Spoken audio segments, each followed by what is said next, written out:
أعوذ بالله من الشيطان الرجيم بسم الله الرحمن الرحيم إنما الصدقات للفقراء والمساكين والعاملين عليها والمؤلفة قلوبهم وفي الرقاب والغارمين وفي سبيل الله وابن السبيل فريضة من الله والله عليم حكيم صدق الله مولانا العظيم وصدق رسوله النبي الكريم ونحن على ذلك لمن الشاهدين والشاكرين والحمد لله رب العالمين۔ بزرگان محترم، عزیز ساتھیو، قرآن مجید کی جو آیت کریمہ میں نے سورہ توبہ کی آپ کے سامنے تلاوت کی ہے، آیت نمبر 60 ہے، جس کے اندر اللہ رب العزت نے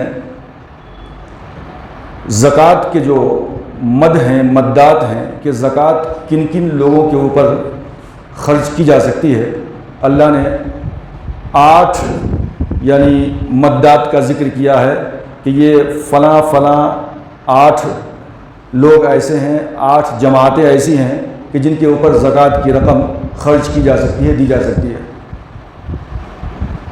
قرآن کے الفاظ سے پتہ چلتا ہے صدقات، لیکن یہاں پہ صدقات سے مراد زکوٰۃ۔ فرق کیا ہے دونوں کے اندر کہ زکوٰۃ کافروں کو نہیں دی جا سکتی، اور صدقۃ الفطر جو ہے اور جو دیگر صدقات ہیں وہ کافروں کو بھی، غیر مسلموں کو بھی دی جا سکتی ہے، لیکن زکوٰۃ نہیں دی جا سکتی۔ تو یہاں پہ قرآن میں صدقات سے مراد زکوٰۃ ہے، عام صدقہ نہیں ہے۔ انما الصدقات للفقراء والمساکین والعاملین علیہا۔ زکوٰۃ فقیروں کو، محتاجوں کو، فقراء، مساکین، دونوں میں کچھ فرق ہے تھوڑا سا، دونوں ضرورت مند ہیں، ایک کی ضرورت زیادہ ہے، ایک کی کم ہے، فقراء مساکین۔ والعاملین علیہا، اور جو زکوٰۃ کے وصول کرنے والے ہیں تو ان کی تنخواہ بھی زکوٰۃ کے اندر سے دی جا سکتی ہے۔ اب آج کا معاملہ ایسا نہیں ہے، مدرسے کے سفیر آتے ہیں، ان کو اس کے اندر سے جو وصول کرتے ہیں ادارہ، اس کے اندر سے ان کو زکوٰۃ کی رقم دیتا ہے، جائز ہے۔ اس زمانے کے اندر سرکار دو عالم صلی اللہ علیہ وسلم کے زمانے میں، صحابہ کے زمانے میں ایک ملک سے دوسرے ملک جایا کرتے تھے زکوٰۃ کی رقم لانے کے لیے، جہاں پہ اسلامی حکومت ہوا کرتی تھی، تو اسی زکوٰۃ کے فنڈ کے اندر سے ان کے بھی اخراجات پورے کیے جاتے تھے۔ تو فقراء، مساکین والعاملین علیہا، زکوٰۃ کی رقم وصول کرنے والے یا وہ پورے کے پورے کمیٹی کے اندر جتنے بھی لوگ کام کرنے والے ہیں، وہ تمام کے تمام کے جو ہے اخراجات یا اس کی جو تنخواہیں ہیں وہ اس میں سے دی جائیں گی۔ والمؤلفۃ قلوبہم، چوتھی جماعت جو ہے تالیف قلب۔ اگر دین اسلام کو پھیلانے کی خاطر اگر کوئی شرارت کرنے والا ہے، نان مسلم، وہاں پہ کچھ دے دلا کر کے دینی کام کو انجام دیا جا سکتا ہے، یا کوئی نیا مسلمان ہوا ہے، اس کی مدد کی ضرورت ہے تالیف قلب کے لیے، تو زکوٰۃ کی رقم وہاں دی جا سکتی ہے۔ والغارمین، صدقات للفقراء والمساکین والعاملین علیہا والمؤلفۃ قلوبہم وفی الرقاب۔ والغارمین، رقاب کیا ہے؟ گردنوں کو چھڑانا، جیل میں بہت دنوں سے بند ہے، اس کو آزاد کروائیے۔ اس زمانے میں غلام ہوتے تھے، غلام خرید کے آزاد کر دو، رقاب ہے، گردنوں کو چھڑانا، زکوٰۃ کی رقم استعمال کی جا سکتی۔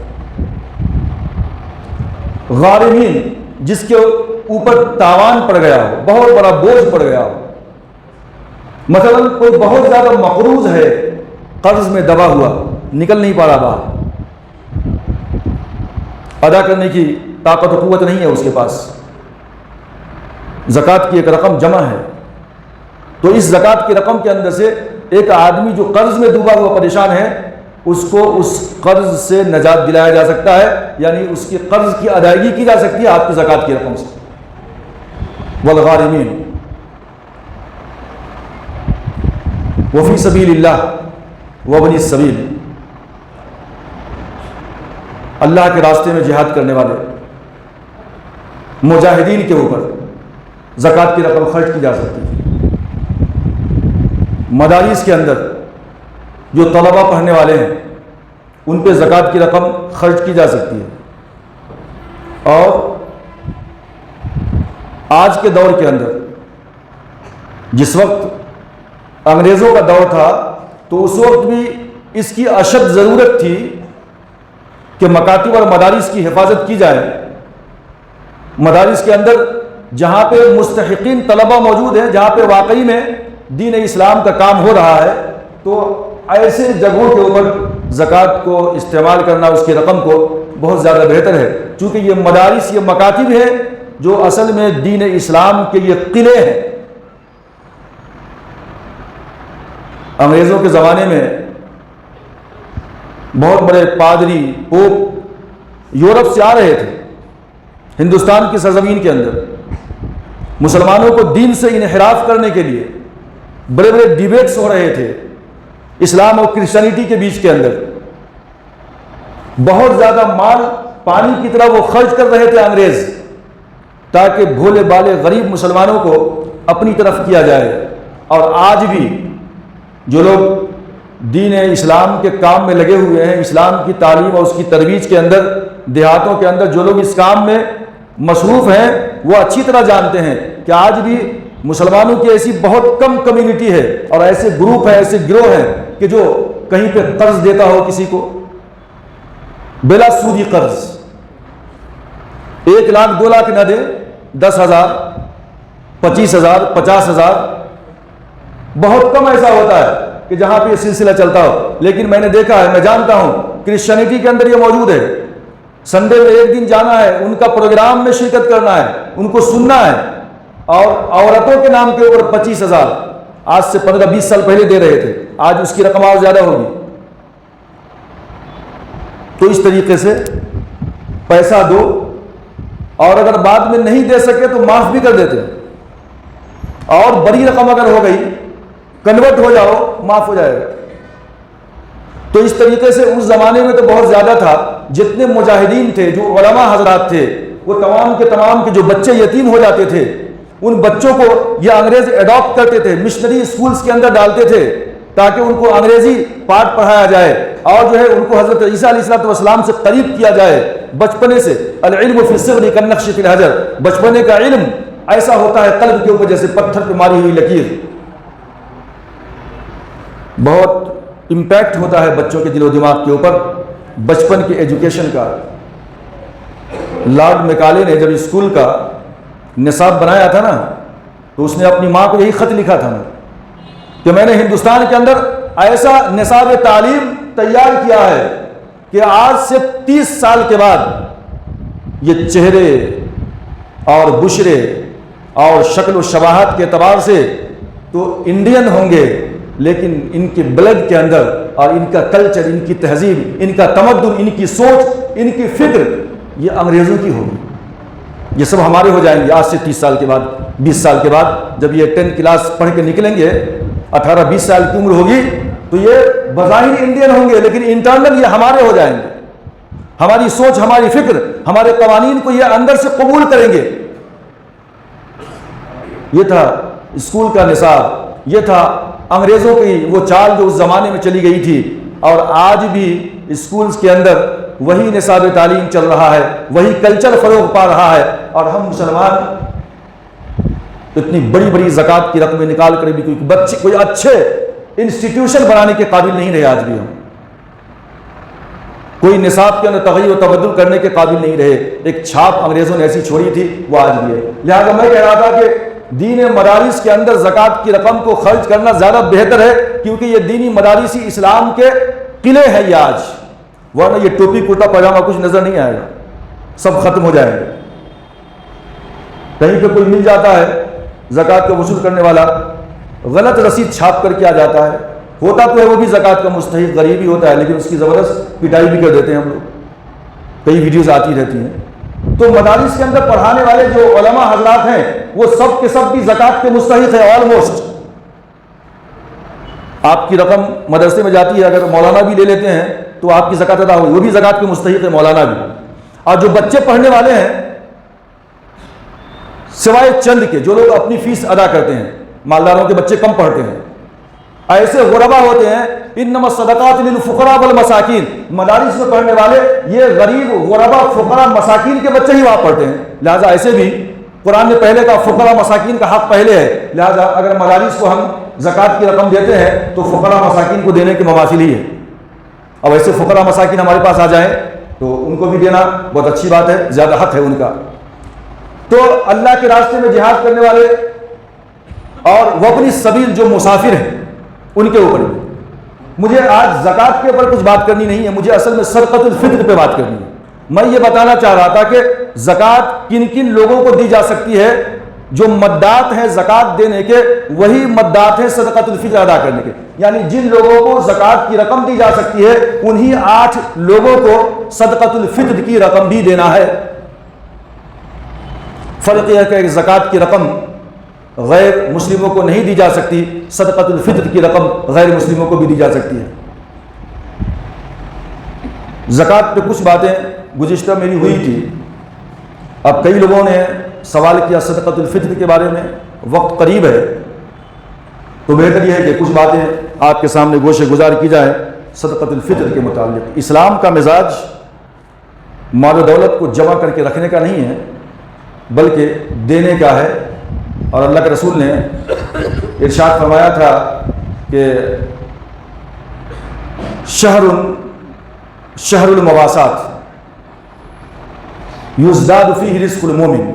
رمضان کا مہینہ وہ مہینہ ہے کہ جو غم خاری کا مہینہ ہے، خیر خواہی کا مہینہ ہے، ہمدردی کا مہینہ ہے، ایک دوسرے کے درد کو دکھ کو بانٹنے کا مہینہ ہے.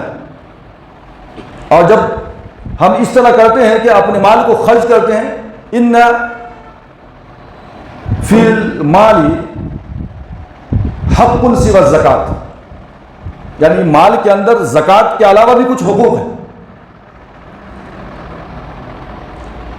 اسلام کا مزاج دینے کا ہے. ایسا نہیں ہے کہ ساری کی ساری خوشی پیسے والوں کے گھروں کے اندر ہی سمٹ کر رہ جائے، بلکہ ہماری زکوٰۃ کی رقم سے اور صدقات کی رقم سے جو غربا فقراء مساکین ہیں ان کے گھر کا چراغ بھی روشن ہو، ان کے اندر بھی کچھ خوشی پیدا ہو، تاکہ غربا اور فقراء کی درمیان اور جو اہل ثروت دولت ہیں ان کے درمیان جو تفاوت ہے یہ فرق تھوڑا مٹ سکے. اسلام کا مزاج یہ ہے. اسلام نے اپنے ماننے والوں کو خرچ کرنے کی طرف بہت زیادہ توجہ دلائی ہے. گزشتہ آپ کے سامنے میں نے ایک حدیث پڑھی تھی کہ حدیث قدسی ہے کہ ہم اگر ایک کھجور کی گٹلی بھی اللہ کے راستے میں صدقہ کرتے ہیں، بطور ایگزامپل کہ اللہ کے رسول نے فرمایا، حدیث قدسی اللہ فرماتا ہے کہ بندہ ایک کھجور کی گٹلی اگر اللہ کے راہ میں صدقہ کرتا ہے تو وہ اس طرح ہے گویا کہ تم لوگ ایک جو ہے گھوڑے کے چھوٹے سے بچے کو پالتے ہو یہاں تک کہ وہ آہستہ آہستہ جوان ہو جاتا ہے، تمہارے استعمال کے قابل بن جاتا ہے. جب ایک کھجور کی گٹلی کو اللہ کے راستے میں صدقہ کیا اور قیامت کے میدان میں بندہ اس کھجور کی گٹلی کو اجر و ثواب کے بطور ایک بہت بڑے احد پہاڑ کے مانند دیکھے گا تو وہ حیران ہوگا میرا وہ کون سا عمل ہے کہ یہ احد پہاڑ کے برابر ہو گیا.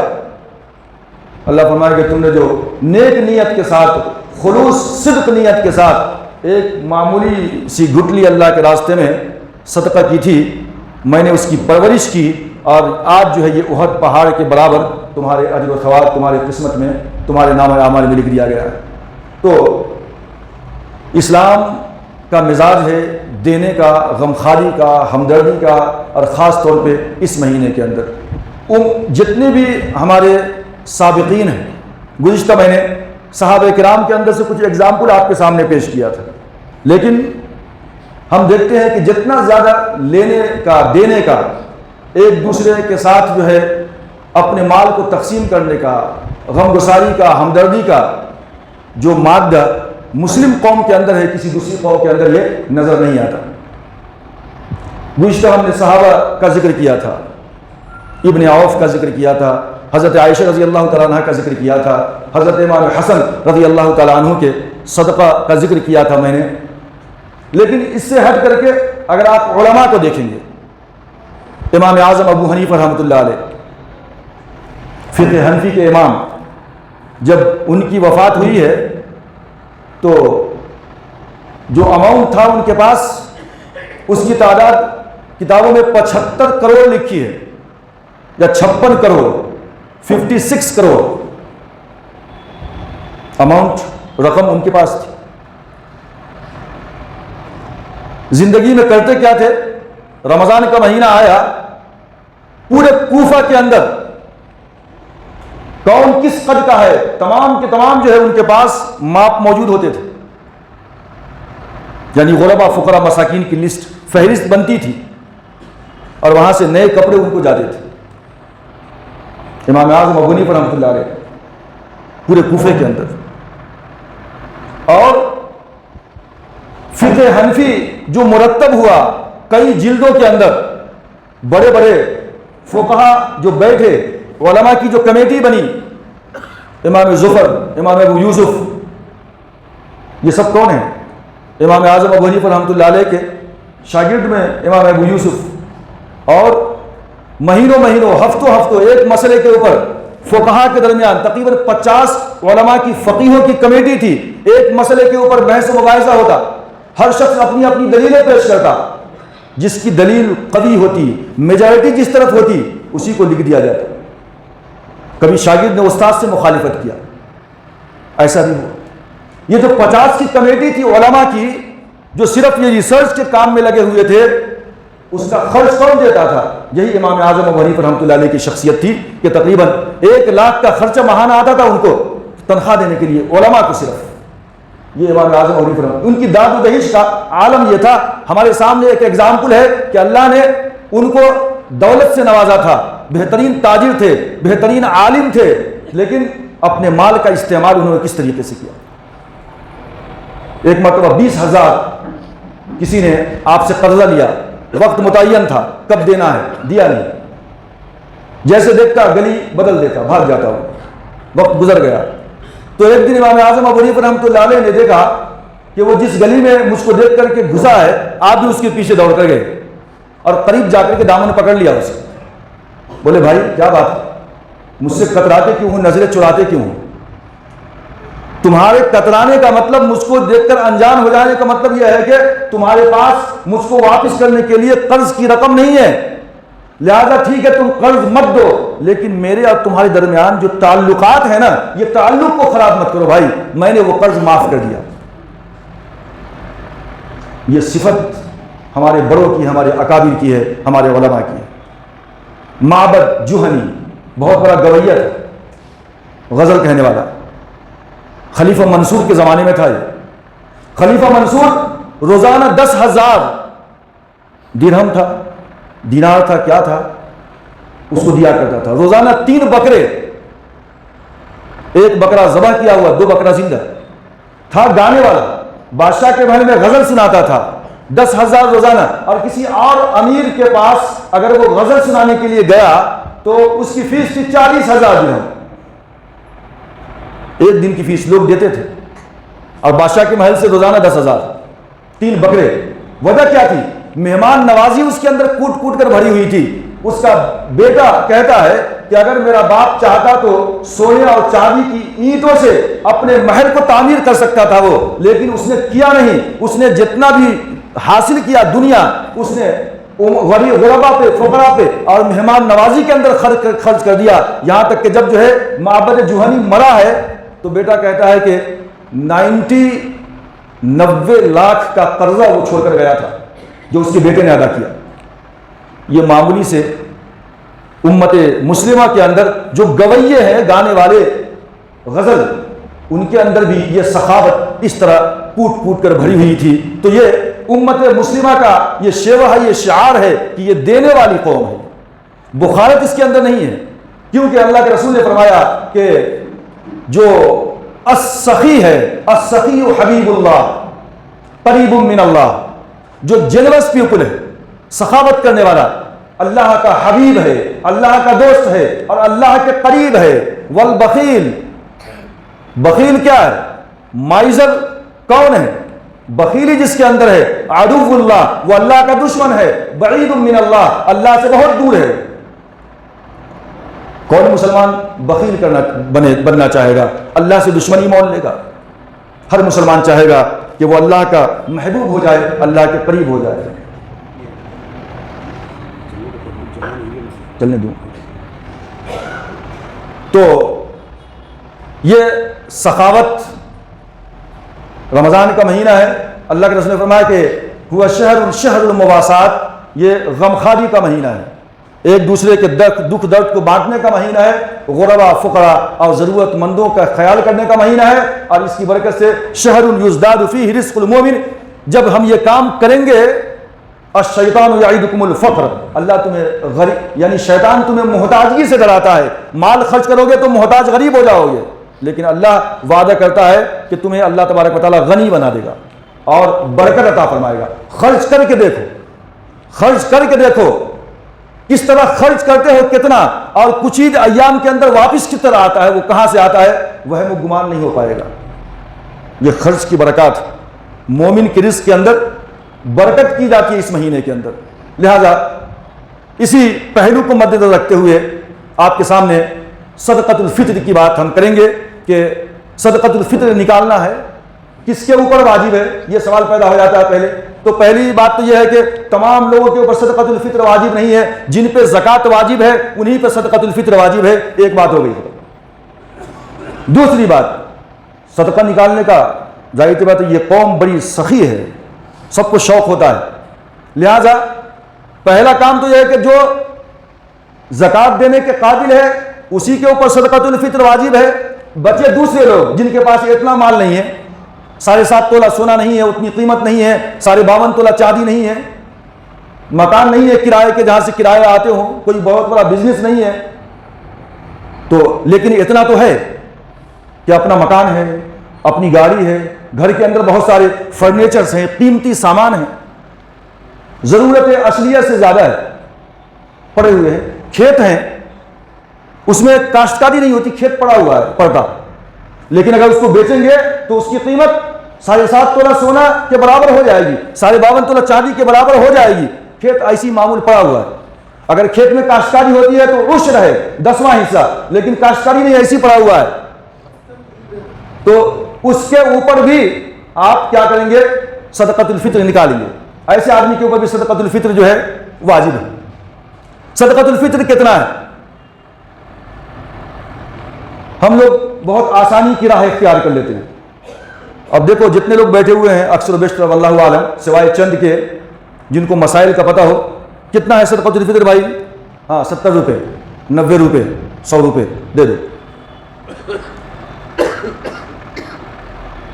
مسئلہ یہ ہے کہ ہم سب کے سب گیہوں سے نکال دیتے ہیں۔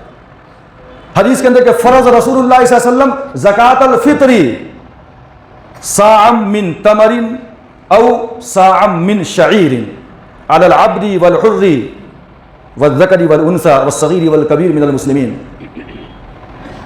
کہ گیہوں یا جو یا کھجور کے اندر یعنی ایک سا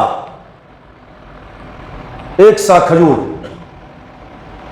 ایک سا جو، پنیر، کشمش، گیہوں، یہ تقریباً 5 مدات ہیں، یعنی صدقۃ الفطر ادا کرنے کے لیے کچھ چیزوں کو معیار بنایا گیا ہے کہ اس کے بقدر آپ کو نکالنا ہے۔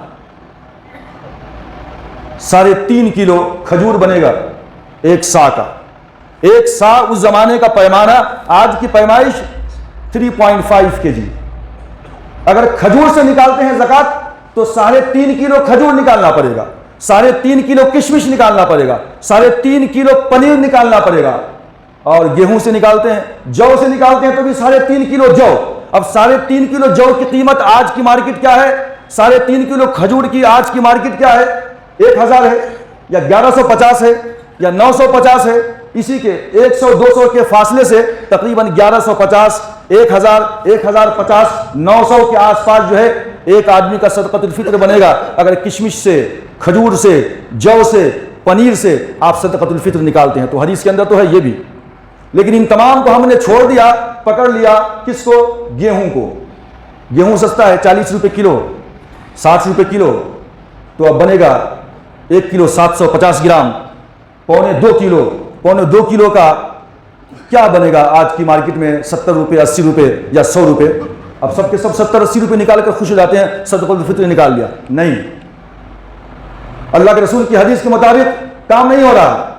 جو کمزور لوگ ہیں، جن کے اوپر زکوٰۃ واجب نہیں ہے، اتنا زیادہ ویل آف نہیں ہے، وہ نکال لیں۔ کس سے؟ گیہوں سے نکال لیں۔ گھر کے اندر بچہ ہے، بیوی ہے، جتنے بھی نابالغ ہیں ان کے اوپر بھی زکوٰۃ یعنی صدقۃ الفطر ہے، تو ایک آدمی کا 70 روپے یا 90 روپے آپ نکال سکتے ہیں، ایک آدمی کا صدقۃ الفطر۔ لیکن جو ویل آف ہیں، جو اہل دولت، اہل ثروت ہیں، ان کے لیے ضروری ہے کہ وہ کھجور سے نکالے۔ ایک آدمی کا بنے گا 1150 روپے، 3.5 کلو کھجور کی قیمت۔ 1050 بنے گا کشمش کی قیمت، جو کی قیمت تقریباً 900 کے آس پاس بنے گی۔ تو یا پنیر، تو اہل دولت اور ثروت کے لیے کھجور، کشمش 1000، 1100، 900، ایک آدمی کا صدقہ بنے گا 900 روپیہ، 1000 روپیہ، وہ نکالیں۔ اور جو کمزور ہیں ان کو چاہیے کہ وہ جو ہے گیہوں سے نکال لیں۔ اچھا، ایک اور بات آپ سمجھیں کہ یہ جو گیہوں سے نکالنے کا، اللہ کے رسول نے کھجور میں، کشمش میں، پنیر میں کہا 1 سا 3.5 کلو بنتا ہے آج کا، لیکن نصف سا 1 کلو 750 گرام، پونے 2 کلو، یہ جو ہے نصف سا کا وزن آج کا بنتا ہے گیہوں کا۔ سوال یہ ہے کہ اللہ کے رسول نے گیہوں میں کم کیوں کیا، کھجور میں، کشمش میں زیادہ کیوں کیا؟ 1 سا 3.5 کلو، نصف سا پونے 2 کلو۔ اس کی بھی ایک خاص وجہ ہے، کیونکہ حجاز کے اندر، پورے حجاز کے علاقے میں گندم کی پیداوار نہیں تھی اس زمانے میں، سرکار کے زمانے میں گندم کی پیداوار نہیں تھی۔ گندم یمن سے اور جو ہے ادھر سیریا سے ایکسپورٹ ہو کر کے حجاز میں آتا تھا، تو وہ بڑا قیمتی ہوتا تھا، تو اللہ کے رسول نے تھوڑی کمی کیا، بولے کہ نصف سا نکالو۔ لیکن آج گیہوں کی پیداوار ہوتی ہے، بہت سستا ہے، تو ہم نے اس کو سمجھ لیا کہ بہت آسان ہے، اسی میں سے نکال دو۔ لیکن اس زمانے میں نصف سا یعنی 1 سا کے برابر تھا، اور 1 سا کی جو ملکیت ہو سکتی تھی نصف سا کی تقریباً اسی کے آس پاس تھی۔ تو اگر ہم اس زمانے کو مد نظر رکھیں تو آج بھی نصف سا کی قیمت تقریباً جو ہے وہی 900، 700، 800 جو ہے بنے گی۔ لہذا یہ چند باتیں تھیں۔ ہر ایک آدمی کے اوپر صدقۃ الفطر ہے، جس کے اوپر زکوٰۃ واجب ہے، صدقۃ الفطر بھی واجب ہے۔ نابالغ چھوٹے بچوں کے اوپر بھی واجب ہے۔ گھر کے اندر بیوی ہے، اس کی طرف سے بھی آپ کو دینا ہے۔ خادمائیں ہیں، خادم ہیں، اس کی طرف سے بھی جو ہے آپ کو یہ صدقۃ الفطر ادا کرنا ہے۔ من اداها قبل الصلاۃ فهي صدقۃ مقبولہ، جس نے عید الفطر سے پہلے ادا کیا تو یہ اللہ کی بارگاہ میں مقبول صدقہ ہے۔ ومن اداها بعد الصلاۃ فهي صدقۃ من الصدقات، کہ اگر کسی نے نماز کے بعد صدقۃ الفطر ادا کیا تو یہ عام صدقات کی طرح ایک صدقہ تصور کیا جائے گا۔ صدقہ کیوں ہے؟ صدقۃ الفطر کیوں ہے؟ ایک تو یہ ہے کہ عید الفطر یعنی افطار کرنے کی خوشی، اور صدقۃ الفطر کے 2 وجوہات بتلائے گئے۔ طعمۃ للمساکین، مسکینوں، فقیروں اور غربا کو کھانے کا انتظام ہو جائے، اسی لیے صدقۃ الفطر کو رکھا گیا۔ طعمۃ للمساکین۔ فرض رسول اللہ صلی اللہ علیہ وسلم زکوٰۃ الفطر للصیام یا للصائم من اللغو والرفث۔ دوسری وجہ طہرۃ للصائم من اللغو والرفث، یعنی روزے دار کے روزے کے اندر روزے دار کے لغو، فحش اور بری باتوں کو زبان سے نکالنے کی وجہ سے روزے کے اندر جو کمی یا نقص پیدا ہو گیا ہے نا، من اللغو والرفث طہرتن، یعنی اس روزے کی صفائی کرنے کے لیے، اس کو پاک کرنے کے لیے اللہ نے کہا فرض رسول اللہ صلی اللہ علیہ وسلم زکوٰۃ الفطر طہرتن للصیام، روزے کی پاکی کے لیے۔ کیسے روزہ میں خرابی کیسے پیدا ہو گئی؟ من اللغو والرفث، ہماری زبان سے بائی مسٹیک کچھ ایسے الفاظ نکل گئے کہ جس کی وجہ سے ہمارے روزے کے اندر خرابی پیدا ہو گئی۔ تو اگر ہم صدقۃ الفطر ادا کر دیتے ہیں تو ہمارے روزے کے اندر یہ تمام کی تمام خرابیاں ختم ہو جاتی ہیں۔ ایک مقصد ہے زکوٰۃ کا یعنی صدقۃ الفطر نکالنے کا کہ ہمارے تمام کے تمام روزوں کے اندر جو خرابیاں پیدا ہوتی ہیں اس کی درستگی ہو جائے، اور دوسرا مقصد طعمۃ للمساکین، یعنی مساکین اور غربا کے کھانے اور پکانے کا انتظام آپ کے صدقۃ الفطر سے ہو جائے۔ یہ دو وجوہات ہیں کہ جس کی بنیاد پہ اللہ کے رسول صلی اللہ علیہ وسلم نے صدقۃ الفطر کو تمام کے اوپر فرض اور لازم اور واجب جو ہے قرار دیا ہے۔ تو یہ چند باتیں تھیں صدقۃ الفطر سے متعلق۔ بہت سارے حضرات جو ہے واٹس ایپ کے اوپر میسج کر کے یا فون کر کے جو ہے پوچھ رہے تھے، تو میں نے سوچا کہ عید سے قبل جو ہے اس کی وضاحت کر دوں۔ تو اللہ تبارک و تعالیٰ سے دعا ہے کہ اللہ تعالیٰ ہم تمام لوگوں کو صدقۃ الفطر کو ادا کرنے، زکوٰۃ کو ادا کرنے کی توفیق عطا فرمائے، اور اللہ تبارک و تعالیٰ ہماری تمام کی تمام عبادتوں کو شرف قبولیت سے نوازے۔ ابھی سنت سے پہلے ایک اعلان سماعت کرتے چلے ہیں، جیسے کہ پیچھے آپ کو جو ہے بورڈ پہ نظر آ رہا ہے کہ مسجد حاضہ کے اندر جو عید الفطر کی نماز ہوگی منڈے یا ٹیوزڈے، تو عید الفطر کی نماز انشاءاللہ ٹھیک 9 بجے جماعت شروع ہو جائے گی۔ کچھ باتیں عید سے متعلق انشاءاللہ جو ہے ہوگی جیسا کہ ہمیشہ ہوا کرتی ہے، تو انشاءاللہ 8:30 بجے میں یہاں موجود رہوں گا اور کچھ باتیں جو ہے آپ کے سامنے عرض کروں گا۔ آپ سے گزارش ہے کہ 9 بجے جماعت ہوگی۔